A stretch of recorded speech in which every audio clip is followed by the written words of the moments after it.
Halo semuanya, gue Farid dan gue Dayat. Kami dari Gadget Talk. Jadi kita berdua di sini nongol sengaja karena memang kami bahas vape ya. Kenapa kok Gadget Talk malah bahas vape ya? Sebenarnya vape itu gadget karena dia ada variable watts yang bisa diatur, terus ada layar yang bisa di custom warnanya apa gitu. Terus untuk kecerahan warnanya tuh juga bisa diatur. Terus sekarang makin canggih, ada yang pakai fingerprint, USB Type C, pokoknya lebih dari HP kalian lah. Enggak, canda. Anyway, sesuai janji di Instagram Gadget Talk, kita akan review Aegis Boost Pro yang udah kita pakai selama 1 minggu. Yuk langsung aja kita bahas setelah yang satu ini.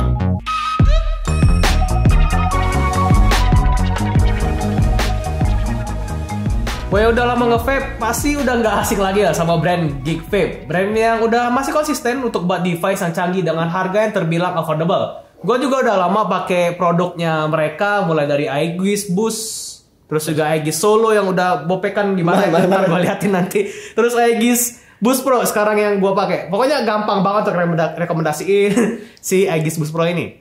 Alasan terkuat gue kenapa gue suka banget sama Aegis ya build quality-nya. Pas awal-awal Aegis masuk Indonesia, viral banget ini mod gara-gara udah dibanting-banting sampai berkali-kali tapi masih berfungsi dengan normal. Kayak gue nih Aegis Solo. Wah ini lecetnya udah ampun-ampunan tapi ya masih berjalan dengan sangat normal ya. Ini jatuh gara-gara majikan gua si Junaidi ya, you know lah, tahu sendiri lah. Terus mod ini tuh udah shockproof dan ada IP rating 67 pula. Jadi semisal kebanting atau kecebur air, ini vape gak bakal rusak.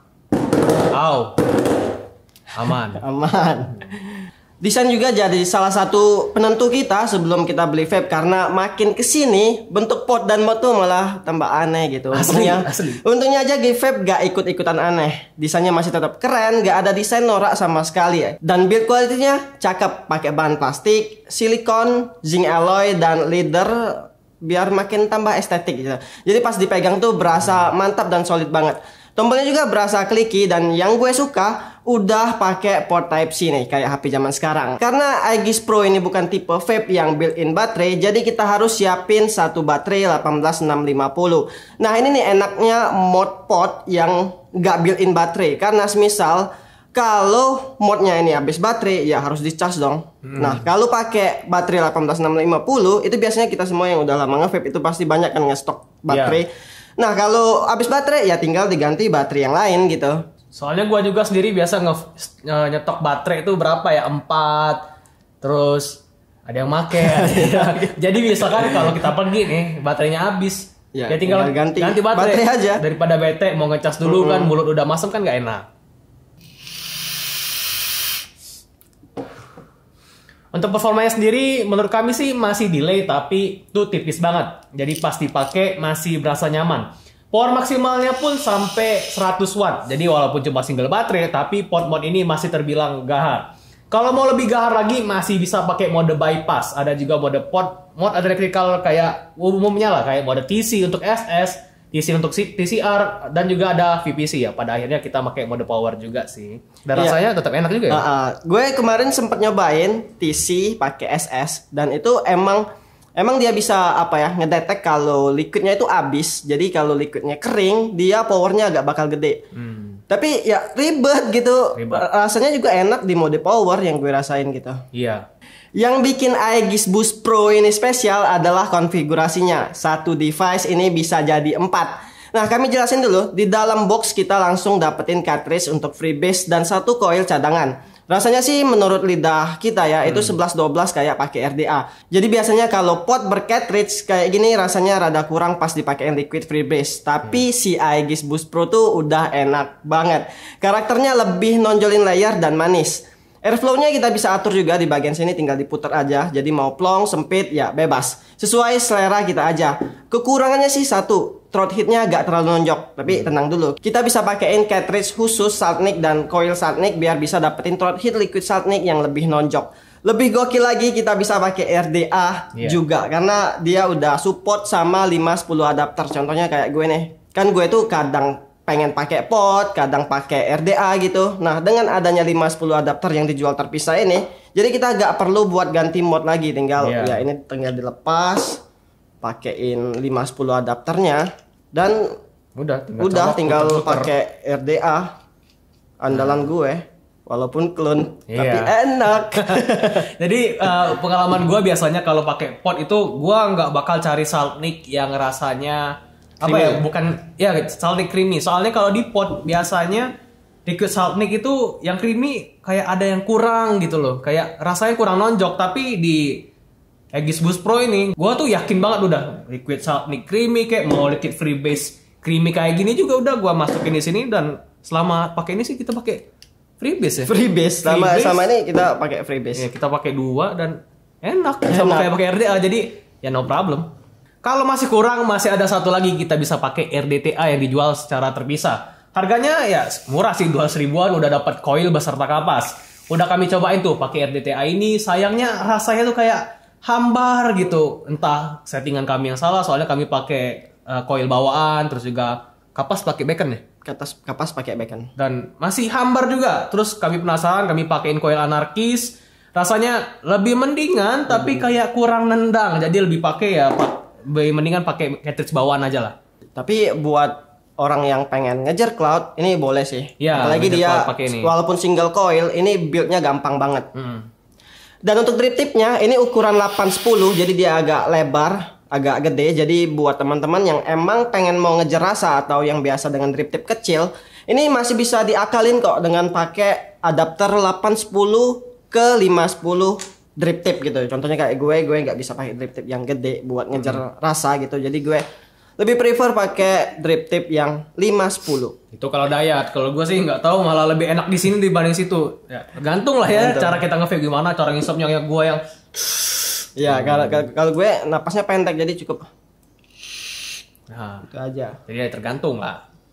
Terakhir nih harganya, Aegis Boost Pro ini dijual dengan harga 400.000 aja. Dan tentu menurut kami pot mod satu ini worth it banget untuk dibeli. Malah gampang banget untuk rekomendasiin si doi. Mulai dari desain yang gagah, punya banyak varian warna, tinggal pilih sesuai selera. Build quality udah gak usah ditanyain lagi, jadi jangan takut cepet rusak. Masalah Rusak. Aman kok. aman.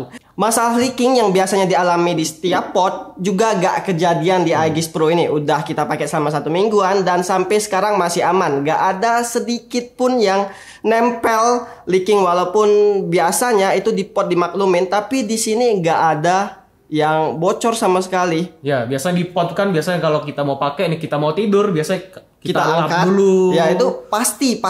Kalau ini enggak, aman. Tapi walaupun itu dimaklumin di setiap pot, karena itu tuh berasal dari uap yang kita hirup gitu. Jadi dia ngerembes ke bawah. Tapi salut gue, ini Iya. kering banget. Mantap. Kompabilitasnya juga juara banget. Mau dipakai untuk freebase, saltnik, RDTA, sampai RDA pun bisa. Cartridge-nya yang bisa nampung 6 ml liquid juga jadi favorit gue. Soalnya kan ribet. Kalau kemana-mana harus bawa vape, bawa liquid kemana-mana kan ribet, kantong jadi penuh. Tapi kalau pergi pakai ini sih enak, tinggal bawa ini aja. Pas kita sebelum pergi tuh tetes dulu sampai penuh, pas kita balik masih aman. Jadi kalau kita perginya kayak Bang Toyib nggak balik sampai Lebaran bisa jadi masalah kali ya. Jadi kalau Itu perginya bertahun-tahun, cuma- Pak. Iya. Itu bukan liquid aja yang habis, baterai juga habis. Nah, duit juga sih. Yang jadi kekurangannya sih cuma satu, umur coil freebase-nya ini gue perkirakan cuma tahan sekitar 2 minggu aja. Soalnya sekarang udah 1 minggu kami pakai dan kualitas rasanya udah mulai turun. Walaupun emang masih enak, kayak vapeable, tapi ya rasanya tuh agak kurang gitu. Tapi ini wajar banget kok, soalnya kami pakai si Aegis Boost Pro ini barbar banget. Dan umur wajar coil biasanya emang segitu, gak ada yang 1 bulan.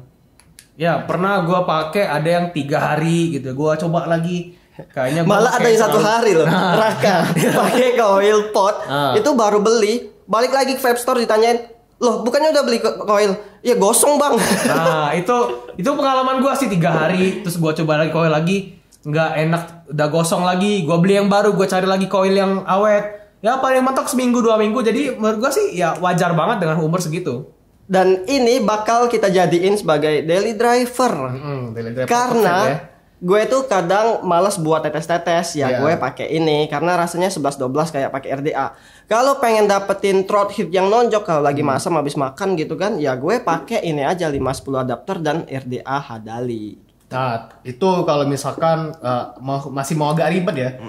biasa kan orang yang dari ngerokok mau ke vape itu kan biasanya nggak mau ribet ya. Orang ngerokok tuh tinggal ambil dari bungkusnya, bakar, langsung isap. Udah. Tapi kalau vape kan ada ribet tuh. Jadi kalau ini ngasih apa sih namanya? Punya solusi pilihan yang lebih apa ya? Lebih banyak. Lebih banyak. Kalau nggak mau ribet pakai cartridge ini aja. Kalau misalkan udah seminggu 2 minggu udah gak enak, tinggal ganti coil, isi liquid lagi, selesai. Jadi nggak ada istilah build coil yang susah, mau ngelilit kapas dan segala macam, itu nggak ada lagi istilah di sini. Dan gue tuh juga udah gak ngikutin perkembangan dunia vape sekarang kayak gimana, mulai dari mod dan RDA gue juga udah nggak tahu lagi. Gue nyamannya di sini ya udah pakai ini aja, dan beruntungnya kita dikenalin sama Geek Vape yang banyak kompabilitasnya kayak gini. Iya, biasanya kan kami dulu paling rewel ya, mod yang ini gak suka beli lagi, RDA gak suka beli lagi. Kami tuh rewel, tapi kalau dikasih ini udah enak. Rewel mas enggak? Enggak. Bersyukur, enak soalnya, gratis pula. Thank you. Dah segitu aja untuk video vape pertama di channel Gadget Talk ya. Sebenarnya kita tuh udah lama nge-vape, pengen bahas vape tapi kita nggak tahu perkembangannya gimana. Ya. Thank you, Geek Vape. Ya, kalau misalkan videonya ada rada kurang gitu ya, rada kurang senonoh untuk vapers ya. Mohon maklum soalnya kami bukan reviewer vape ya. Kami cuma nge-vape dari dia 2014, gua dari akhir 2015, jadi ya kita disatukan lagi dalam satu frame dengan vape. So, segitu aja video kali ini. Terima kasih banget udah yang nonton dari awal sampai akhir. Terus juga di Instagram juga sesuai janji kita ngadain giveaway. Kalau mau ikutan cek aja di Instagram kita, nanti kita bakal umumin di Instastory. Mungkin agak telat ya soalnya tahun baru, Pak. Kita juga mau senang-senang. Tahun baru. Gue gak jadi libur. Karena saya sudah tawarkan. Diet. Seolah-olah mau framing saya itu sangat ketat, sangat jahat ya. Oke, terima kasih. Jangan lupa subscribe kalau misalkan kalian suka dengan tipe konten kayak gini. Dan ya, gua Farid. Tahu ya. Salam ngebul. Bye-bye.